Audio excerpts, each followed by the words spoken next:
Everyone, my name is Dilpreet and welcome back. आज की video में हम बात करेंगे पास्ट कॉन्टिन्यूअस टेंस की। तो लेट्स बिगिन। पास्ट कॉन्टिन्यूअस में सबसे पहले हम बात करेंगे कि क्या यूज होता है, क्योंकि कॉन्टिन्यूअस टेंस है। तो मैंने जैसे कि आपको पहली वीडियोस में भी बताया है, कॉन्टिन्यूअस टेंस में वर्ब की फर्स्ट फॉर्म आती है प्लस आईएनजी आती है। ठीक है, अब पास्ट कॉन्टिन्यूअस है तो इसमें और क्या आएगा, इसमें हम यूज करेंगे वॉज और वर का। सो पास्ट कॉन्टिन्यूअस में वॉज एंड वर यूज होता है प्लस वर्ब का फर्स्ट फॉर्म प्लस आईएनजी। अब डिफरेंस क्या है, वॉज हम यूज करते हैं जितने भी हमारे सब्जेक्ट सिंगुलर है, जैसे आपका आई हो गया, ही हो गया, शी, इट एक्सेट्रा, इन सब के साथ हम वॉज यूज करते हैं।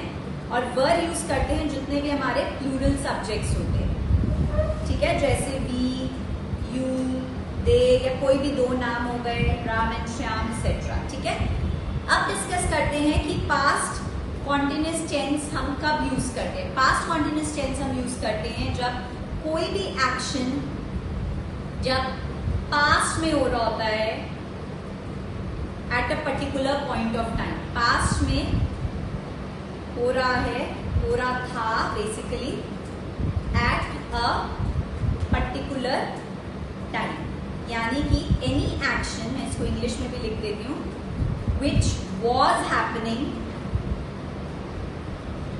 At a particular time in the past. मतलब पास्ट में वो एक्शन चल रहा था। इसके साथ एक और भी चीज होती है, व्हेन अनदर एक्शन फिनिश, जब दूसरा एक्शन ओवर हो गया।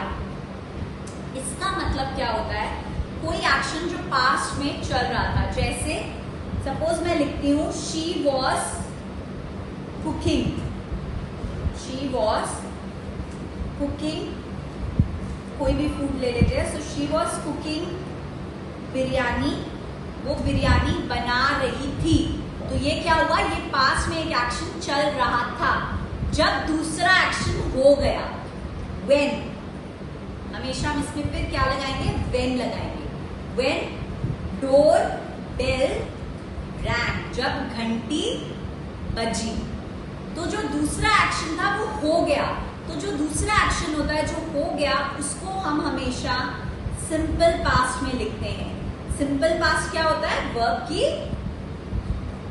Second form. ठीक है, और जो एक्शन पास्ट में हो रहा था उसको हम लिखेंगे पास्ट कॉन्टिन्यूअस टेंस में। तो शी वॉज कुकिंग बिरयानी आपका आ जाएगा पास्ट कॉन्टिन्यूअस टेंस में।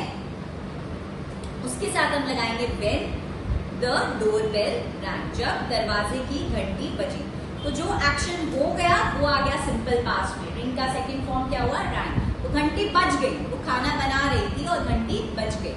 तो जो एक्शन चल रहा था वो आया आपका पास्ट कॉन्टिन्यूअस में, जो हो गया वो आया आपके सिंपल पास्ट में। आप इसको सिर्फ सिंपल सेंटेंस में भी ले सकते हो, जिसमें आप सिर्फ पास्ट कॉन्टिन्यूअस भी लिख सकते हो।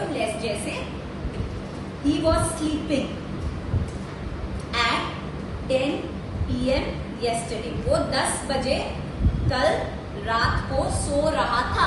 सिंपल, वो सो रहा था, एक्शन चल रहा था कल रात को 10 बजे। क्या चल रहा था, वो सो रहा था। इसको आप सिंपल भी रख सकते हैं। इसको अगर आपको बढ़ाना है, ठीक है, तो आप उसको सिंपल पास्ट के साथ कोई एक्शन को जोड़ के बढ़ा भी सकते हैं। ठीक है, जैसे एक और बनाते हैं, वर्ड से बनाते हैं। वी वर वॉचिंग मूवी, हम पिक्चर देख रहे थे। क्या हुआ, ये पास्ट कॉन्टिन्यूअस हो गया, हम पिक्चर देख रहे थे।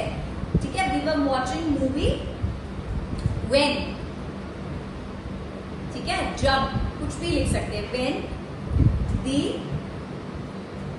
डिलीवरी बॉय केम, जब डिलीवरी बॉय आया।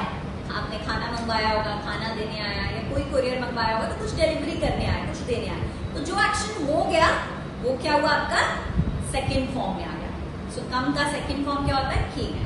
तो आप इसको दोनों तरीके से समझ सकते हो। पास्ट कॉन्टिन्यूअस यहाँ पे हम सीख रहे हैं। पास्ट कॉन्टिन्यूअस का मतलब हुआ कोई भी एक्शन जो पास्ट में चल रहा था।